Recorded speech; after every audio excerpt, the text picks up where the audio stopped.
The Galactic Council Hall floated in the middle of deep space. It was a giant space station made of crystal and steel orbiting a bright blue star. Inside, leaders from over 50 alien races sat around a wide, glowing table. Some were tall and insect-like. Others had smooth skin and long necks. A few had no mouths, speaking through flashes of light from their heads. All were powerful. All believed they ruled the galaxy. Today, they gathered to deal with one problem. Humans. Earth is growing too fast, hissed the snake-like leader of the Zelthar race. In only 200 years, they have gone from primitive radio signals to building war fleets. They do not follow council law, said a three-eyed alien, its voice robotic.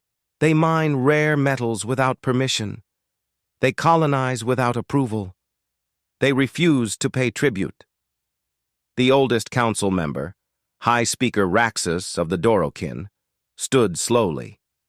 His voice was calm but full of warning. We gave the humans many chances. We sent messages, warnings, even sanctions. They ignored us. Now they build weapons in silence. They have become dangerous. There was a quiet hum through the room. Fear, suspicion, anger.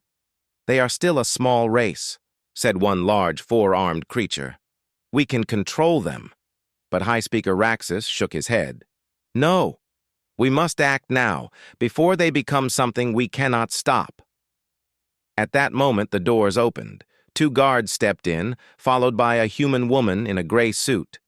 She walked, with steady steps, her face calm, her eyes sharp. Ambassador Leah Trask of Earth, a council guard announced. Leah stopped at the center of the chamber and looked around. She saw sneers, angry stares, and a few looks of fear.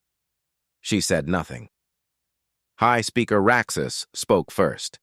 Ambassador Trask, Earth stands accused of violating galactic law, ignoring council authority, and developing illegal weapons.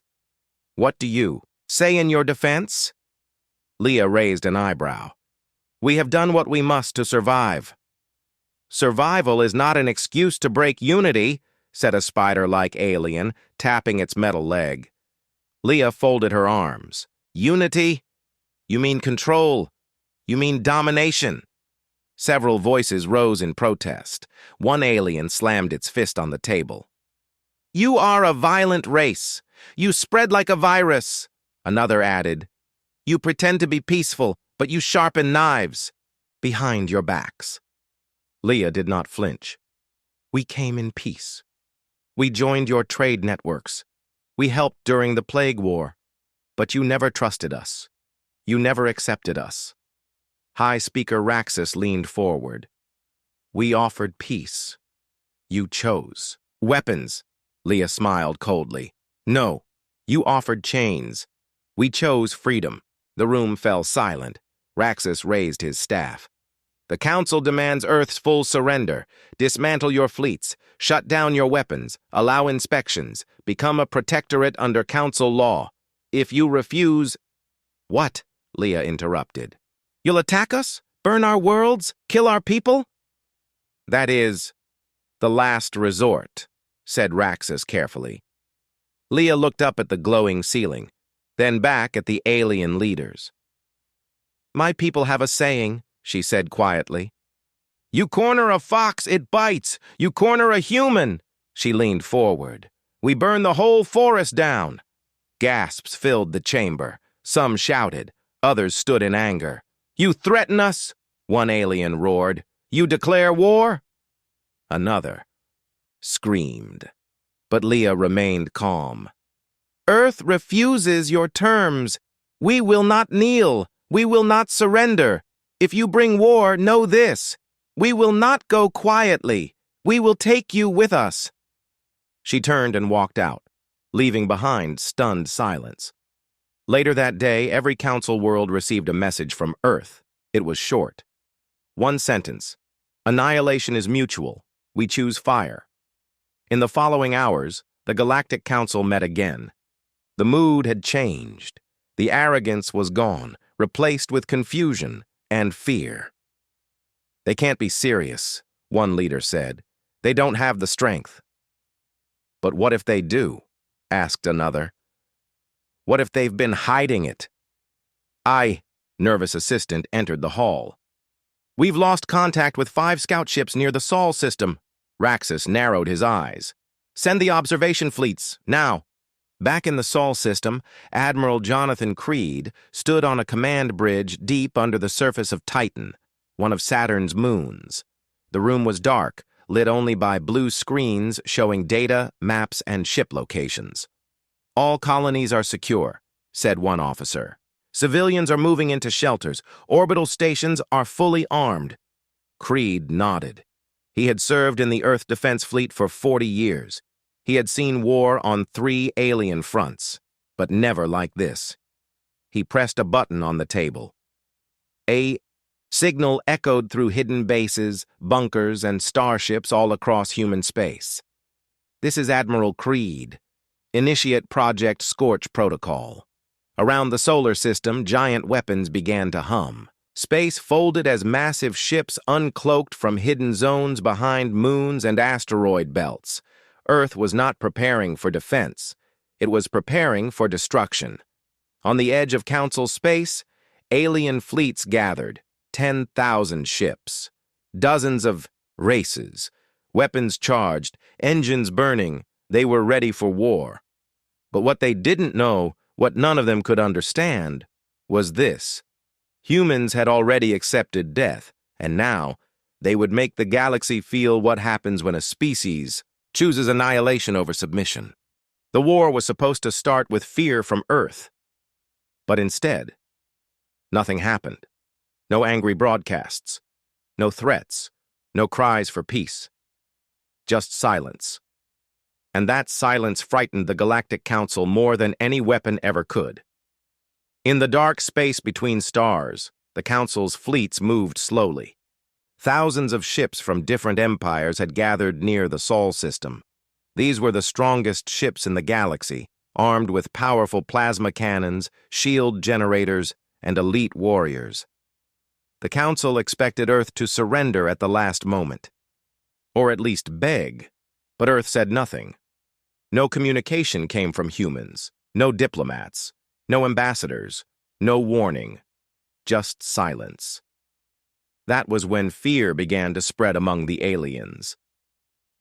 On the bridge of the Varn battlecruiser Zirakta, Commander Zurel sat in deep thought. His long fingers tapped the control panel as his yellow eyes stared at the blackness of space. Zurel was not like the others. While most alien leaders laughed at humans, Zurel respected them. He had studied Earth's wars, its history, its stubborn will to fight, even when losing. Now he felt something cold in his chest. "Commander," said his second-in-command, "Council Command wants us to test human defenses. A probe ship is ready." Zurel nodded. "Send it. Make sure it's fast." A small drone ship raced forward toward the edge of Earth's system. It never returned. 1 second it was there.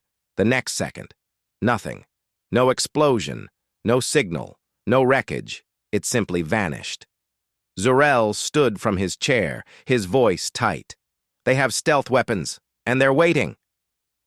On Earth's moon, deep underground, human engineers worked day and night. Massive machines moved inside hangars, assembling war drones, building tanks, and arming the last of Earth's hidden stockpiles. All across the solar system, colonies prepared for the worst. No one laughed. No one cried. They worked, like machines, like survivors. On Mars, families moved into underground shelters. Schools closed, hospitals filled with supplies. Soldiers took positions in red dust bunkers staring into the sky. And above Earth, a massive ship silently came out of hiding. Its hull was black, shaped like a blade. Its size was bigger than most moons. It had no name, only a message painted in bright red across its surface. "If you come for us, we come for you." Back in Council space, panic was growing. Meetings turned into shouting matches. The leaders argued over what to do next. "They are hiding!" shouted the leader of the Zarn Empire. "We should strike now! Destroy their planet!" "We tried to scan their system," another said. "But their technology is jamming everything." "They're not hiding," Zurel finally said, rising in the chamber. "They're planning." The room went quiet. Zurel looked around. "We came to Earth with threats. They gave us warnings. We ignored them. And now, they are silent." "That is not weakness. That is purpose." The others stared at him. "They know we're coming," Zorel said. "And they are ready." On Neptune's orbit, hidden in the thick blue clouds, another human fleet prepared for war. Admiral Jonathan Creed stood on the deck of the flagship E. SS Vindicator, his hands behind his back. All around him, officers worked in silence. "Status report," Creed said calmly. "Third Fleet ready. Stealth systems active. All colonies reporting full lockdown." Creed nodded. "Any response from the Council?" "No. But enemy fleets are within 2 jumps of our border." Creed turned to the main screen. A map of the galaxy blinked before him. He tapped a red zone. "Begin final phase of Scorch Protocol. All Ghost fleets activate."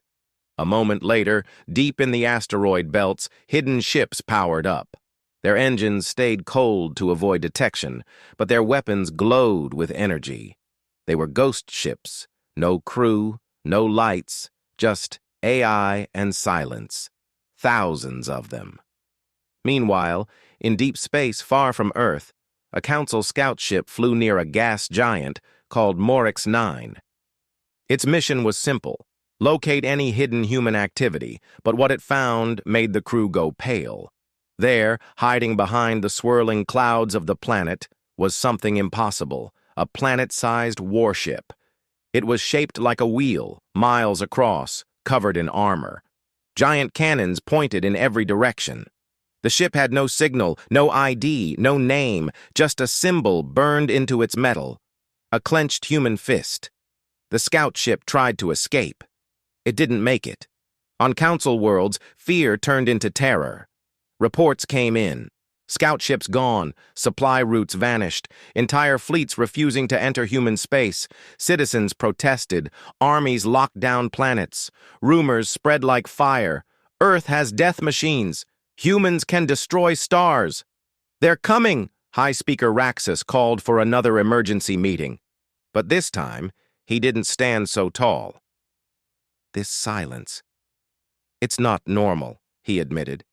"Earth is preparing something." "They are bluffing," some still said. "They are not," Zurel replied quietly. "They are choosing the harder path. The path where they die and take us with them." Back on Earth, Ambassador Leah Trask walked through a long hallway under the United Nations War Center. She entered a small room with only one man inside, a prisoner, sitting calmly. He was an alien spy, captured months ago. His name was Kel Varan, from the Council's secret intelligence. Leah sat across from him. Kel Varan grinned. "So humans prepare for death, noble, but pointless." Leah leaned forward. "It's not death we prepare for. It's the lesson that comes with it." The alien raised a brow. "Lesson? We told you not to push us. You called us savages, animals. But we build, we learn, we survive." She stood up.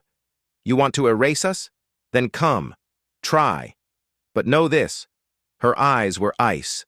"We are not afraid to lose everything, as long as you lose more." In the cold, black void near the edge of Council space, 3 Council fleets arrived at a place once called Sector 9 Gamma. They had orders to test human space, push forward, force surrender. But when they jumped in, there was nothing. No stars. No planets. Just a massive cloud of dust and glowing debris. It was a graveyard. Thousands of Council ships, long missing, were floating there, cut in half, melted, torn apart, and at the center of it all, one object, a small satellite, still active, still blinking. The message on it was simple. This was just a warning. In a secret chamber on Earth, deep under the Arctic ice, a group of human commanders met for the last time before the storm. Admiral Creed stood at the front. All final systems are green. Colonies are secure. Planetary shields are charged. He looked at each of them. Are we sure about this? One general nodded. They gave us no choice. Another whispered, let history remember what we do next. Creed took a deep breath, then said the words that would be remembered forever. Let them come. Space was quiet, cold, empty, waiting. Then the Galactic Council fleets entered the Sol system. Thousands of ships, long, shining, and filled with proud alien warriors, appeared just beyond Pluto. These were the best warships from every Council empire. Their weapons were hot, their shields were glowing, their leaders expected a quick fight. But what they found instead was nothing. No defense lines, no human ships, no warning, just silence. Strange, muttered Fleet Commander Val Shore of the Zelthar Empire. His long claws tapped the glass near his command chair. They knew we were coming. Where are they? A technician looked confused. No energy readings, no ships, not even mining drones. Another officer frowned. Could be a trap. Let them try, Val Shore said with a grin. We are not afraid of Earth. Then came the voice. It echoed across every alien ship, at once, cutting through their systems and into their speakers. A calm, deep voice. Not angry, not shouting, just cold. Turn back, or be turned to ash. Silence followed. Then laughter. Many alien captains laughed out loud. So this is their mighty defense? One said. A scary voice? Val Shore growled. Ignore it. Prepare attack formation. Let's show them the power of the Council. The first wave moved in. Hundreds of ships flew past Pluto and Neptune. The aliens spread out, scanning, searching for anything. Then one of the lead ships disappeared. No explosion, no signal, just gone. Seconds later, another ship vanished. Then two more. The fleet stopped. Confused. Afraid. What is happening? Val Shore shouted. Where are our ships going? Then someone screamed, Behind us! The screens lit up. Something huge was rising from the shadows of Neptune. It looked like a floating fortress, black, wide, and bristling with weapons.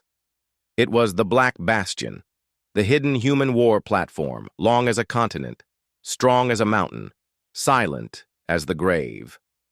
For years, it had stayed hidden beneath Neptune's magnetic storms invisible to alien scanners. Now it was awake. A red line appeared on its surface, a circle of light. Then another, then more. Charging! Get us out of range, shouted Val Shore. But it was already too late. The Black Bastion fired. A weapon unlike anything seen before cut across space. A gravitic shock lance, not light, not plasma, but a beam of crushed space itself. It slammed into the alien fleet. Ships crumpled like paper. Some bent in half. Some tore apart without fire, just silence, and then dust. Alien commanders screamed as their fleets began to fall apart. They're tearing through our shields. We've lost the second arm. We have no defense against this. But it was only the beginning. Suddenly, dozens of human stealth cruisers decloaked around them, painted black, sharp-edged. Each one moved fast and quiet, like sharks in dark water. They opened fire. No warning, no mercy. Plasma bolts, railguns, EMP blasts. The alien ships tried to fight back, but the humans were too fast, too close, too deadly. Val Shore's flagship shook violently. Sparks flew. Officers screamed. He slammed a claw on the comms panel. Retreat! All units, fall back! But most of them were already gone. On Earth, people watched it all happen on live feeds. Families huddled in shelters. Soldiers stood ready on defense walls. But when the battle report came in, the news was simple. The first fleet had been destroyed. Young boy in a shelter whispered, They came for us. And we stopped them? His mother pulled him close. No, sweetheart. We haven't even started yet. In council space, panic exploded. The council had never lost a fleet so quickly before. Leaders shouted at each other in fear. They have. Super weapons! They destroyed our best ships! This is not war, it's extermination! But High Speaker Raxus remained quiet. His eyes burned with anger and shame. They warned us, he said slowly, and we refused to listen. Some members still wanted to continue the attack. We will send more ships. We will crush them with numbers. But others were silent because now they were afraid. On the human warship, ESS Vindicator, Admiral, Jonathan Creed stood in front of a screen showing the broken remains of the enemy fleet. He did not smile. Report, he said. 89% enemy destruction. Minimal human losses. Ghost fleet still hidden. Creed nodded. Send this message to all council systems. We told you. This is just the beginning. Then he looked out at space and whispered, You wanted fire. Now burn. Back in the council war chambers, alien leaders received the human message. Some demanded retaliation. Others begged for peace. But then came the worst news of all. A scout ship, sent near the edge of council space, had just sent its final signal. Multiple human fleets were advancing. Not toward Earth, but toward the council worlds. In the skies above. The planet Draxia, a peaceful council member world, the people lived their lives as usual. Shops were open, children played, guards watched the skies, but no one believed the war would reach them. Then came the shadow. A giant human ship arrived in orbit, black, silent, and covered in weapons. Before the world could react, the ship spoke. This is your punishment. You supported the council's threats. Now you feel Earth's fire. Then the bombardment began. No cities were hit directly. Instead, Earth's weapons destroyed power grids, spaceports, communication towers, and military bases, all without killing civilians. In just 10 minutes, the planet was shut down. Then the human ship left. And the people of Draxia knew. Earth could have destroyed them all, but chose not to. That made it even scarier. In the outer rings of the galaxy, human ghost fleets began their silent missions. They didn't conquer. They didn't send demands. They just erased threats. One by one, hidden council bases disappeared, spy networks burned, supply lines were cut, and the council finally realized humanity was not just defending itself, it was dismantling the empire that tried to control it. Zurel of the Varn watched it all unfold from his command deck. He had tried to warn the council. Now he saw the truth with his own eyes. He made a bold decision. Send a message to Earth, he told his officers. Not a threat, not a warning, an offer. Offer of what, sir? Zurel took a deep breath. Help. Back on Earth, in the United Nations War Command, Ambassador Leah Trask looked over dozens of reports. Destroyed fleets, silent colonies, planets now refusing to fight Earth. Have they begged for peace yet? Someone asked. Leah shook her head. Not yet, but they will. She looked at the hologram of the galaxy, red zones spreading like fire where human fleets moved. They thought they could scare us, she said. They thought we'd break. She looked into the void. Now they understand. We didn't want this war, but we'll end it. The galaxy had never seen anything like this. Planets that once flew the flag of the Galactic Council were now silent, their skies filled with smoke. Space stations once filled with light and music now floated cold and empty. Alien governments, once proud and loud, were suddenly quiet. The humans had not just survived, they were winning. In Council Hall, the chamber was no longer filled with pride. Instead, fear spread through every corner. Leaders who had once shouted for war now whispered about escape. Some wanted to run. Others spoke of surrender, but High Speaker Raxus still refused to kneel. "They are just one species," he growled. "We are the Council. We have ruled the stars for 10,000 years. But Earth is not like the others," said Zurel, of the Varn. "They do not fight like us. They do not think like us. They are willing to lose everything, just to make sure we lose more," another alien leader hissed. "They strike and disappear. Their ships are everywhere and nowhere." A fourth shouted, "They burn our weapons, but leave our cities. They don't want slaves. They want justice." Zurel stood tall, his voice calm. "This isn't war anymore. This is punishment." The humans didn't stop. Fleet by fleet, they moved through council space, not to conquer but to destroy what had been used against them. Factories that built war, machines gone. Starports that carried council soldiers, erased. Spy satellites, burned from orbit.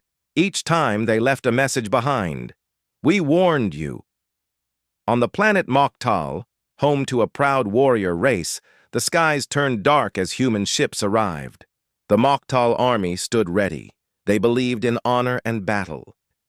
Their generals waited for a ground war, but no human soldiers came. Instead, Earth launched a wave of EMP bombs. The Moktal watched as their weapons shut down. Their tanks stopped working.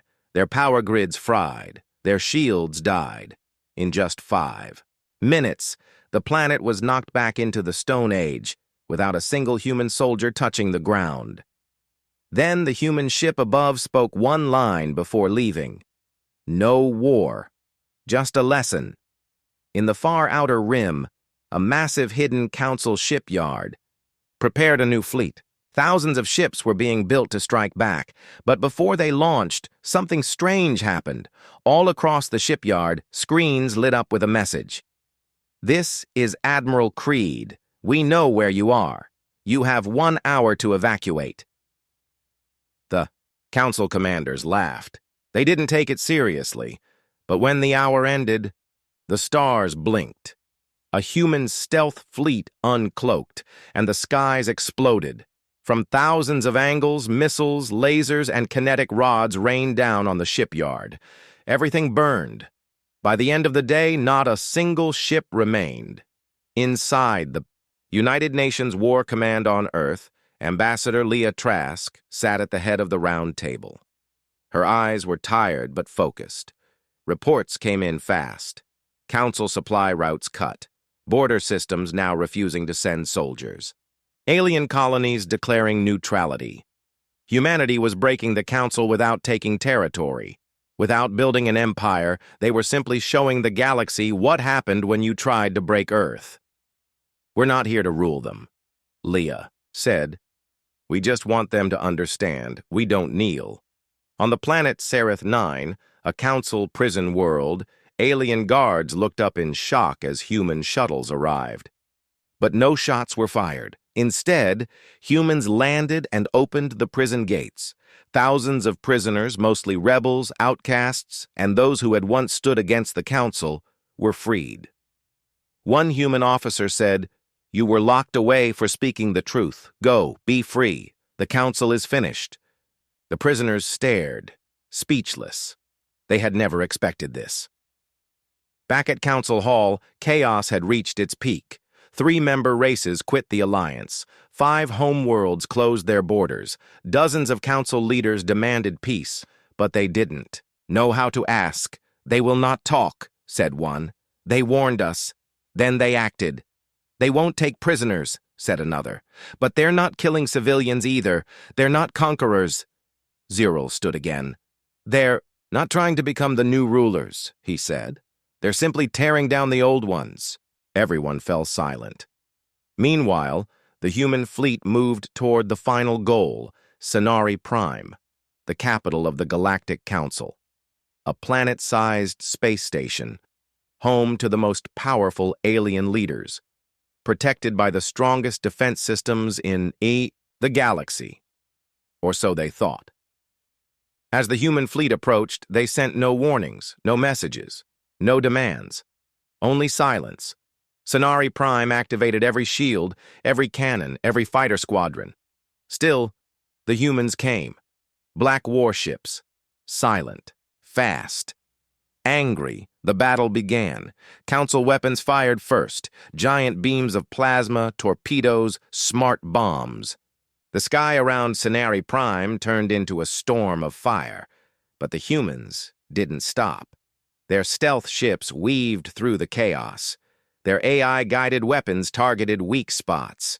Their war algorithms read the enemy's movements before they happened. In 1 hour, half of Scifi Prime's defenses were gone. In 2 hours, their shields dropped. In 3 hours, the humans landed. But they didn't burn the city. They walked into the council hall and placed a message on the wall, written in Earth's old language burned into steel. Never again threaten our species. Then, they left. No loot. No prisoners. No destruction of the city. Just silence. When the people of Scifi Prime woke the next day, they saw something else. Floating above the city was a giant hologram of Earth. Below it, in every alien language, were 3 words. We warned you.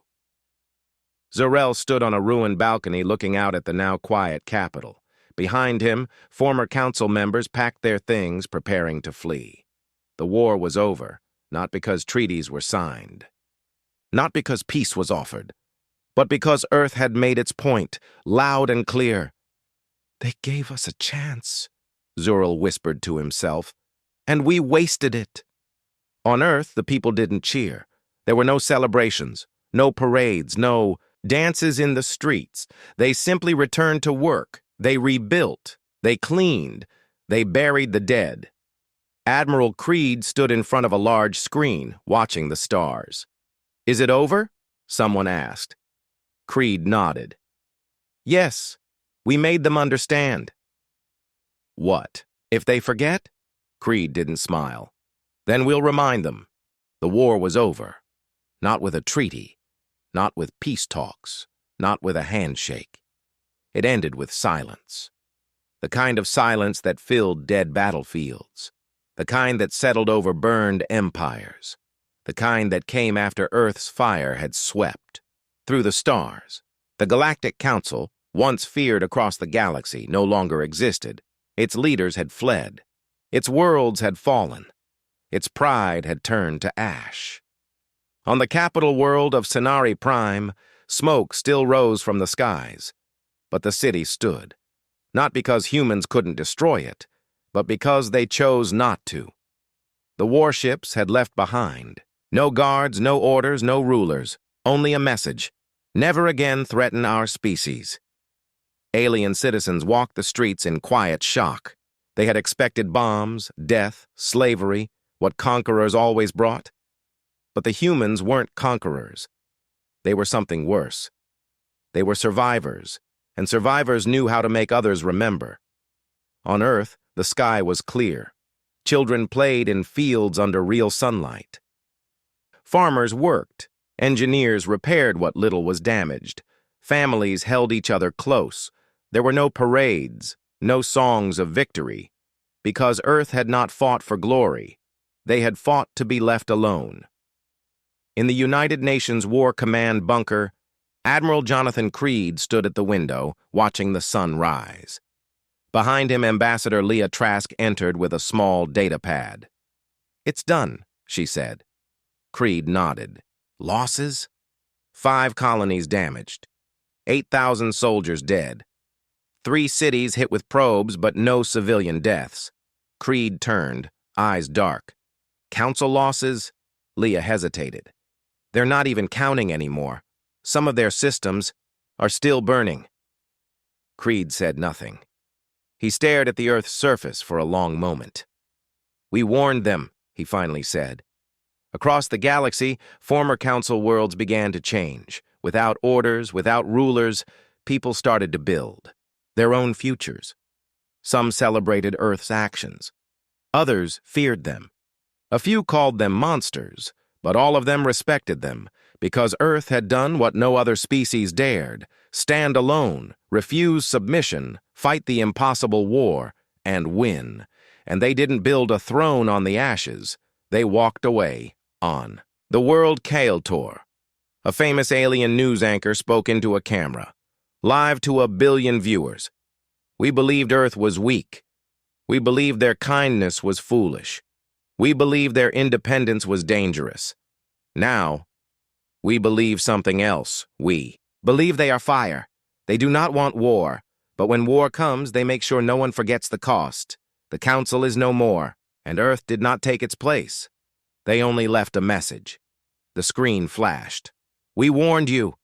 In deep space, a small alien ship drifted alone, its engines damaged, food supplies low. The crew was lost, afraid they would die out there. But then, without warning, a human signal appeared. A ship, Earth-made, uncloaked beside them. The alien crew panicked at first, but the human ship sent a message. We will help. No weapons, no demands, just aid. They docked, gave food, fixed the engines, and left without a word. One alien whispered, "They are not conquerors. They are something else." In a hidden council base far from any major world, a few leaders had survived. They sat around a small table, tired, broken, desperate. "We can rebuild," one whispered. "We can return. We just need time." But another shook his head. "No, we lost more than ships and planets. We lost control. We lost fear. The galaxy no longer fears us. It fears them." Then the lights went out. A screen flickered on. A human face appeared. Calm, cold, direct. It was Leah Trask. "You still don't understand," she said. "We didn't fight you because we wanted to rule. We fought you because you gave us no choice. You tried to break us. You tried to erase us. You thought we would kneel." She leaned closer to the camera. "But we are Earth, and we are never going to kneel." The screen turned off, and the base's power never came back on. Back on Earth, a monument was built. It was simple. Just a tall stone pillar standing in the center of the new United Defense Park. On it were carved the names of every human who died during the war. At the top, these words were written: "They stood so others could live free." And at the bottom, "Let this be the last time we fight." Children visited the park every day.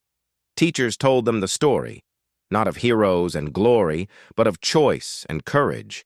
They told how Earth chose fire instead of chains, how it refused to die quietly, and how, even in victory, it walked away. Admiral Creed, now older, visited the park in silence. He ran his fingers across the names, remembering the soldiers he had led, the friends he had lost. Leah Trask stood beside him. "They still call us monsters on some worlds," she said softly. Creed nodded. "Let them. They fear us." "Good," Creed replied. "Let that fear protect the next species the galaxy tries to crush." He looked up at the sky. "And if someone forgets," Leah finished his words, "we'll remind them." In the far edge of the galaxy, in an unknown system, a new species looked up at the stars. They had just discovered faster-than-light travel. They wondered if someone out there would welcome them, or destroy them. They sent a message into the dark across the stars. It read, "We are peaceful. We seek only to learn and grow." And to their surprise, a reply came, a simple text, from a blue planet known only in whispers. "We were like you once. Be strong. Be wise. But if they come for you, know this: you are not alone." Attached to the message was a symbol, a clenched human fist, and so the galaxy turned, not ruled by fear of empires, but watched over by survivors, by the ones who chose annihilation over surrender, by the ones who warned the stars, never again.